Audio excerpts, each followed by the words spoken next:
it's Mia from Rose Nails by Maria Slade Coombs, and today I'm just quickly showing you, these are the glitters that I'm going to be using. So those two are the ones I've used on my pinky, these two are the ones I've used on my my ring finger, sorry. These two are the ones I've used on my middle finger, and these two are the ones that I've used on my index pointer finger, and then I've just kind of combined the whole lot of them on the thumb. And I'm going to be using Signature Gel Clear with their slip solution and the SBD London gel brush to create these lovely encapsulated nails. So let's get started. Right, so first of all I'm going to go in with rubber base on every nail. Now I don't show this on camera because it is literally just applying the rubber base. I have already prepped my nails, removed the surface shine and done all my cuticle work. So I've applied my rubber base and I've also applied one of the SBD London forms. They are amazing and gorgeously holographic. So you want to dip your spatula, I got too much out here. You want to dip your spatula into the slip solution when you're getting it out of the tube, just to avoid it sticking. And then get a small amount of your signature gel onto your nail by rolling it off of the spatula. And then using your gel brush that you've dipped in slip solution and got any excess off on a paper towel. So if you see me taking my brush away, I've just put it back in slip solution because I've started to stick to the product. You don't want to overload it with slip solution though, otherwise it can affect the adhesion. So I'm just going to do a really thin, nice layer of this because I'm going to be encapsulating. I don't want this bit bulky at all because I'm going to go in and encapsulate the whole lot, and that's when I'm going to create my apex. So you just want to pat it and press it into place, making sure that none of it is touching your skin or the cuticle. If it does, just do exactly what I've done there. Use the very tips of your brush just to sweep down the cuticle or the side wall or wherever it is it's stuck to. Now I'm going to be going to about a 2, and I'm going to be making a kind of roundy, almondy shape that I like to wear because this is my own hands. So I've put a bit too much on here, so I do go in and just take a little bit more away again in a minute, which is the beautiful thing about Signature Gel, and that's the reason I love it, is because you don't have any setting time. It's not like setting up on you and going harder like acrylic does. It means you can just chop and change, and just showing you how flat that is. I'm just keeping it really nice and thin. But yeah, you can just move it around wherever you want to move it, and it's just really, really nice to work with. So I'm just creating my shape as best as I can. Obviously I will be filing this as well, but I like to spend a little bit longer on the application rather than the filing because I can't stand filing, it's boring. So yeah, look, I'm just taking a little bit more off of there because I was going, like, as I was patting and pressing it, it was just going a little bit longer than I wanted, and I couldn't be bothered with all that filing. So I'm just sweeping it away and sweeping myself back into shape. And this is the clear Signature Gel. It does come in loads of other colours. I've got some videos up of doing reverse French with it and ombre and all sorts of other lovely things, so you can go and check them out. But I wanted to do a clear design because I love the look of glass nails. So I thought this is what I want to do for myself for the summer. So I'm just getting that shape as refined as possible just because I don't like filing. Making sure it's nice and thin. And then when you're working with Signature Gel, I would always recommend that before you pop anything into the lamp, whether it's on yourself or on a client, just put that brush around your side walls and your cuticle, just in case while you've been patting and pressing it, it gets nice and thin.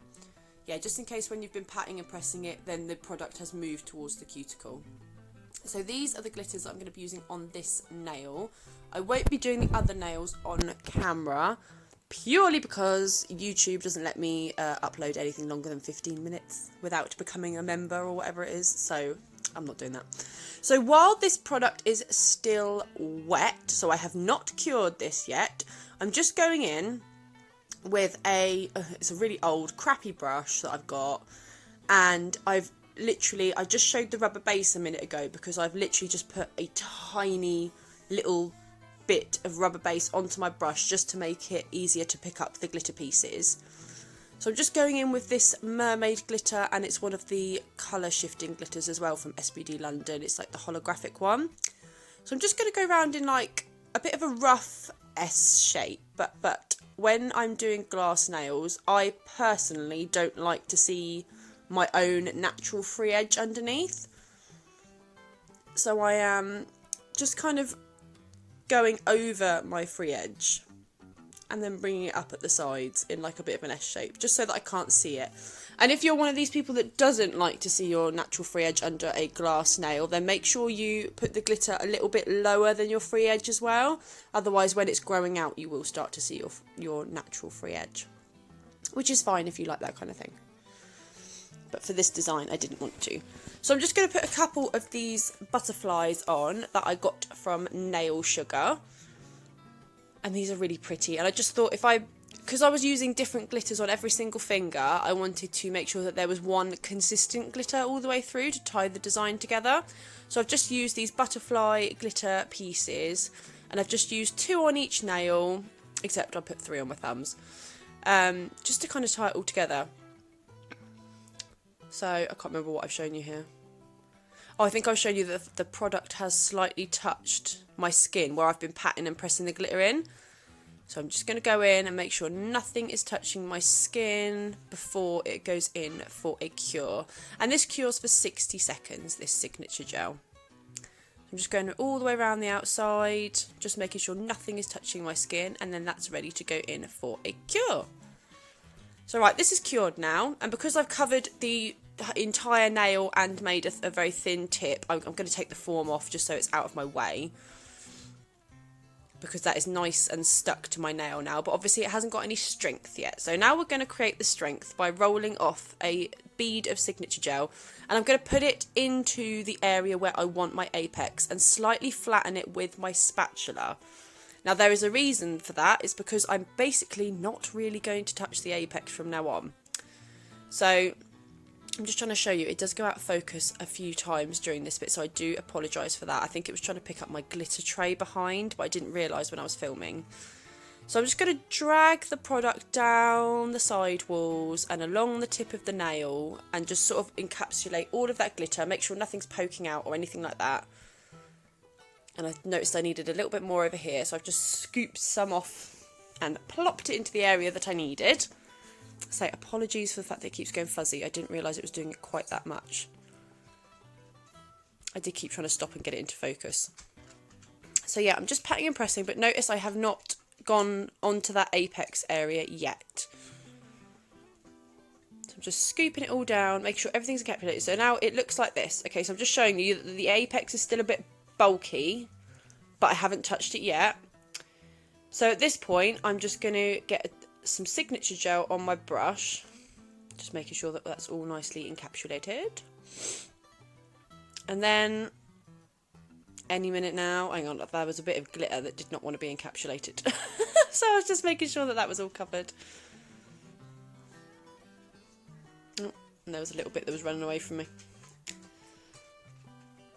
So yeah, that's the cuticle and the sidewalls, and the tip is all now encapsulated. Now I am literally tickling this. You have to be so light with your brush and just really tickle that apex down to where you want to be, and then it creates a nice apex for you without much work at all. If you put that bead in the apex area when you're rolling it off of your spatula and just give it a little bit of a flatten, not a flatten, but like make it smooth with your spatula, then the apex is really nicely created for you. Right, so I've cured that in the lamp for 60 seconds, and I've also done all my other nails up until the same point as the nail that I was showing you. So they've all been made a tip, they've all had their glitter, and they've all been encapsulated and put in the lamp. So I'm just going to go in and file and refine this nail, and then I'll do the rest off camera. So I'm going to do my side walls, and then my cuticle area, and then I'm going to contour the whole nail so it's a nice shape. I do file really cack-handed. I do it anyway. I completely admit I do it on clients anyway. I have the weirdest way of filing ever, I think, when I watch it back.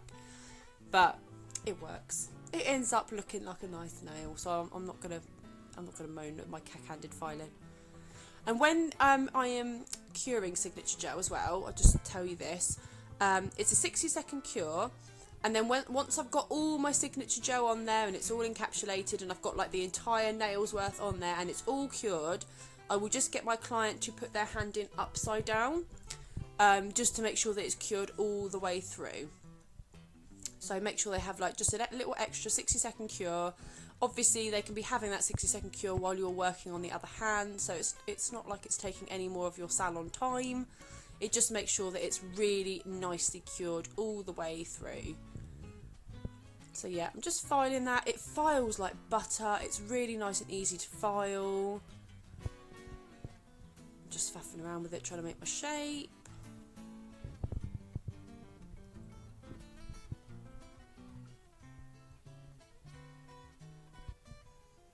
But yeah, it files like butter. It's really, really nice to file. It's not like effort at all. So I'm just contouring the whole thing down, making sort of a nice sort of dolphin nosed kind of point, and that one's pretty much all done. So I'm just going to file and refine all of the others, and then I'll be back. Oh, here I am. So they're all filed and refined, and I'm just going to go over them with a 240 buffing block just to make them nice and smooth, especially because they are clear nails. I mean, obviously I buff them all anyway, no matter what design I'm doing. But where they're all clear nails, you want to make sure you buff them really, really well, and make sure you don't leave any areas that haven't been buffed, because you don't want those demarcations and scratch marks from your file to be on your clear design, because obviously it's going to show up everything. So make sure you've given it a good buff. I buff underneath as well. Give it all a good buff. Make it nice and smooth for top coat. Just brush away all that dust that I've got everywhere. I hate dust. I hate dust and I hate fluff. I think I say that in every video, but I do. So I'm just going to cleanse these and get rid of the dust. I'm also going to cleanse underneath the nails. Because they are see-through nails, I will be top coating the underneath of the nails just to give them that extra transparency. So I do go and I clean, look, there we go, cleaning the underneath of the nails as well, making sure that there's no dust underneath, because I don't want to trap the dust in my top coat, because that would look crap. So I'm just making sure I'm all underneath. And they're all nice and clean. And we're going to go in with our SBD London tempering top coat. Now again, I think I only show you, I don't remember. No, I think I did show you top coating all of them. I was just very wary of how much time I was taking on my video by this point, because I've only got 15 minutes. Oh, look at that shine. Oh, I love it. Love it, love it, love it. I just love top coating. Like, all those glitters just come to life when you top coat. I love it. It's so pretty.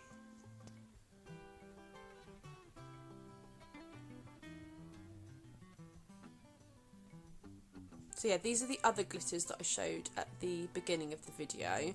If you do want to go back and sort of screenshot the ones that I've used, because they're all beautiful, then you can do that, because they're all so nice. I literally couldn't choose out of the mermaids and the colour shifting glitters from SBD London which one to choose, so I thought I'd have most of them.